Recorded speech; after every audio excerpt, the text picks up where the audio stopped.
Tinggalnya di kolong jembatan, berdilitkan lipan berbantalkan tangan.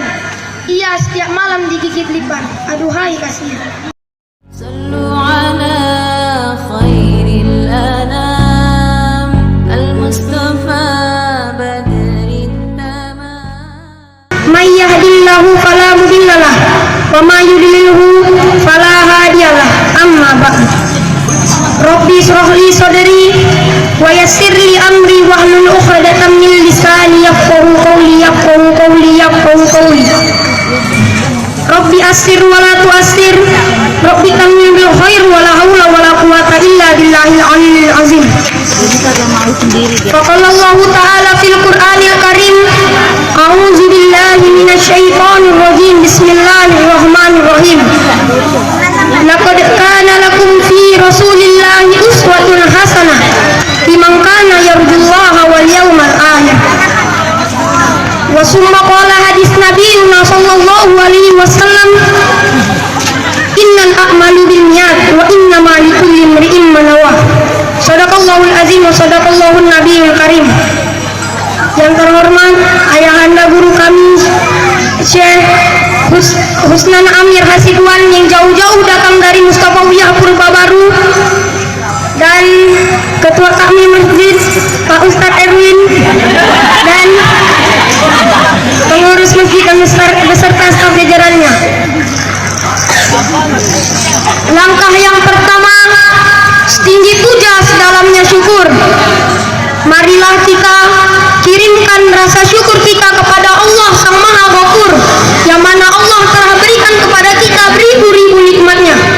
Di antaranya nikmat kehidupan dan nikmat kesempatan, sehingga kita dapat mengayunkan tangan, melangkahkan kaki dari rumah masing-masing menuju majelis yang kita cintai ini dengan lafaz alhamdulillahirabbil alamin. Tak lupa pula Allah ciptakan makhluknya yang bernaungan di panji-panji kemiskinan. Tinggalnya di kolong jembatan, berdilitkan lipan berbantalkan tangan. Ia setiap malam digigit lipan. Aduhai kasihan.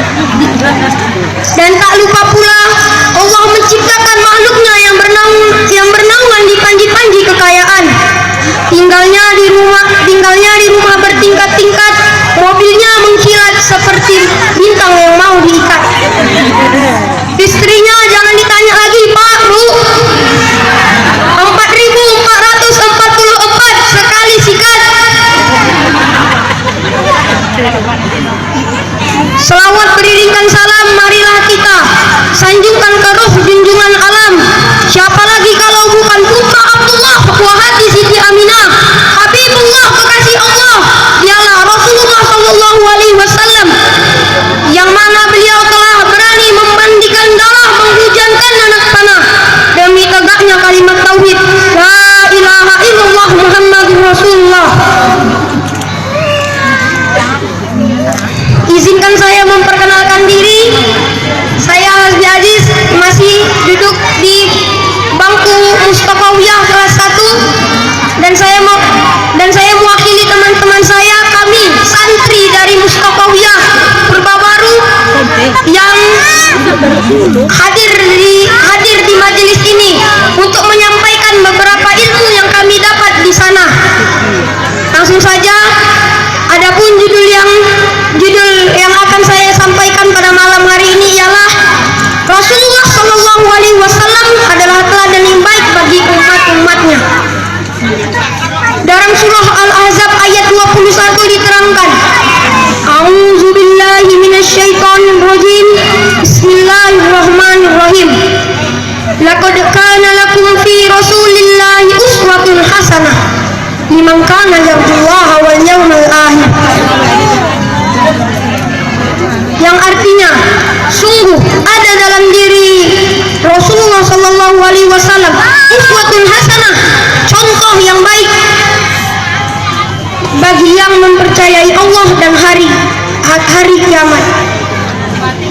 Dalam ayat tersebut dapat kita petik, dalam diri Rasulullah sallallahu alaihi wasallam itu ada uswatun hasanah. Apa itu uswatun hasanah? Contoh yang baik. Apa saja itu contoh yang baik?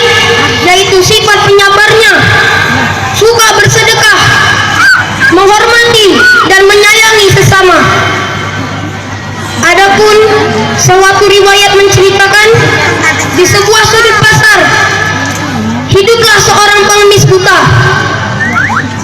Dia kerjanya bukan mengemis-ngemis, tetapi menjelekkan, mencaci maki Rasul. Suatu seketika Rasulullah mendatangi untuk menyuapinya.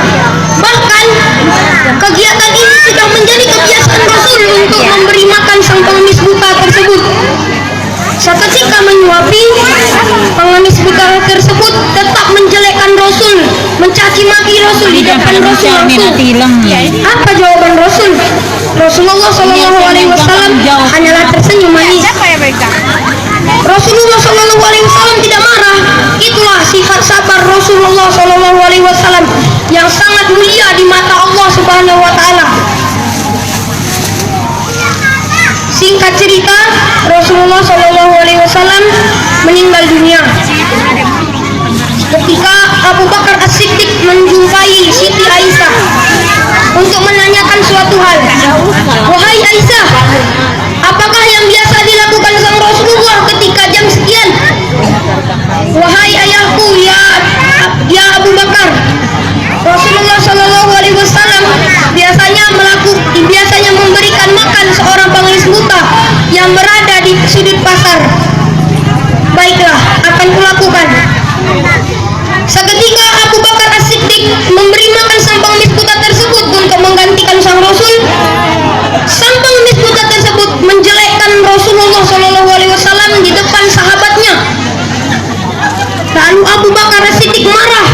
Dia memberikan makannya dengan amarah. Ditanya oleh pengemis buta tersebut, wahai orang yang memberiku makan, apakah engkau orang yang biasanya? Kata Abu Bakar As-Siddiq, iya. Abu Bakar As-Siddiq tidak jujur dari pertanyaan sang pengemis buta tersebut. Lalu sang pengemis buta tersebut menanya sampai berkali-kali, sampai seketika Abu Bakar As-Siddiq jujur, ya, bukan aku orang yang biasa memberimu makan. Ditanya sang pengemis, lalu siapa yang memberiku makan itu? Seperti biasanya, dia telah wafat di kemarin hari. Menangis sang pengemis tersebut. Ditanya Abu Bakar As-Siddiq, apakah engkau tidak mengenali orang yang biasa memberimu makan itu? Tidak. Siapakah dia? Bari beritahu aku, kata sang pengemis tersebut. Kata Abu Bakar As-Siddiq, dialah orang yang memberimu makan, ialah Rasulullah Shallallahu Alaihi Wasallam. Menangis telah menjadi-jadinya sang pengemis buta tersebut. Lalu pengemis buta tersebut hijrah masuk ke Islam. Alhamdulillah Rabbil Alamin. Dari cerita tersebut dapat kita simpulkan, Rasulullah Shallallahu Alaihi Wasallam selain penyabar, suka bersedekah dan menghormati orang yang lebih tua, yaitu singkatnya adab. Yang pertama, Rasulullah Shallallahu Alaihi Wasallam itu sabar. Patut kita terapkan dalam diri kita ini sifat sabar. Man sobaro soparo. Barang siapa yang sabar, maka ia akan beruntung. Maka jadi kalau kita mau beruntung harus sabar. Kalau kita sabar pasti beruntung. Jadi yang kedua, suka bersedekah. Kita sudah ditetapkan dengan Allah rizki yang diberikan oleh malaikat Mikail, yang dikirimkan oleh malaikat Mikail. Sudah dititipkan kita rezeki dari Allah. Dan dari seluruh rezeki kita itu bukanlah hanya untuk kita saja. Mungkin dari sebagian rezeki kita harus kita berikan kepada makhluk Allah yang lain. Kalau misalnya kita makan ikan, kita makan badannya, kepalanya kita kasih kucing. Kalau misalnya kita baru dapat gajian, sebagian kita infakkan, sebagian kita gunakan. Dan yang ketiga, adab, yaitu menghormati orang yang lebih tua dan menyayangi orang yang lebih kecil. Adab ini sangat perlu diterapkan dalam masyarakat. Adab, al-adabu fawqal ilmi. Adab itu di atas ilmu. Walaupun orang berilmu, titelnya tinggi, punya jabatan tinggi, presiden maupun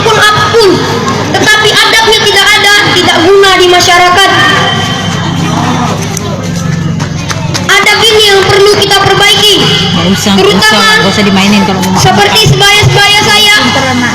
Kalau lagi naik motor, jumpa orang tua, bukannya disapa, malah ngebut, Kepala depan orang. ngeber. Astagfirullahaladzim.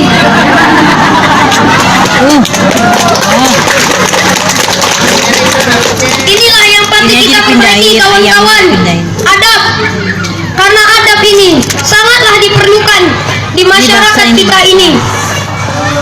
Taruh di atas. Namun, apabila kita sudah menerapkan yang tiga ini, sabar, suka bersedekah, dan adab, janganlah kita berperilaku sombong. Karena sombong hanyalah milik Allah semata. Allah Sang Maha Ghafur, pencipta alam semesta beserta isinya. Wabillahi taufiq wal hidayah. Assalamualaikum warahmatullahi